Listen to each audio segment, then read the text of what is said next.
Tinatayang aabot sa mahigit 500K na halaga ng iligal na droga ang nakumpiska sa isinagawang drug buy bust operation ng City Drug Enforcement Unit laban sa isang high-valued individual sa Barangay Cuartero, Haro, Iloilo City, bandang alas 6:44 ng gabi nito lamang ika-4 ng Enero taong kasalukuyan.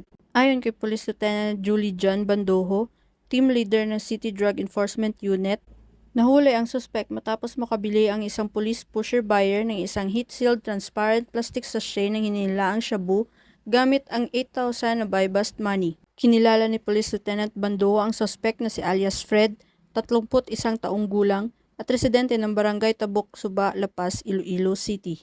Na-recover mula sa kanya ang karagdagang 4 na heat-sealed transparent plastic sachet at isang knot-tied transparent plastic bag na naglalaman ng hinilaang shabu na may kabuuang timbang na humigit kumulang 70 gramo na may estimated standard drug price na 476,000.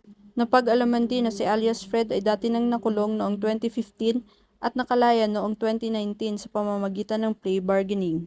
Ang suspect ay kasalukuyang nasa kustudiya ng pulisya para sa kaukulang dokumentasyon at sasampahan siya ng kasong paglabag sa RA 9165 o ang Comprehensive Dangerous Drugs Act of 2002.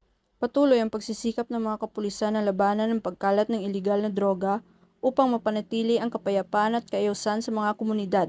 Ang matagumpay na operasyon na ito sa hanay ng kapulisan ay patunay ng kanilang dedikasyon sa paglilingkod sa bayan at hinihikayat din nila ang publiko na makipagtulungan upang masugpo ang salot ng iligal na droga sa rehiyon ng Western Visayas.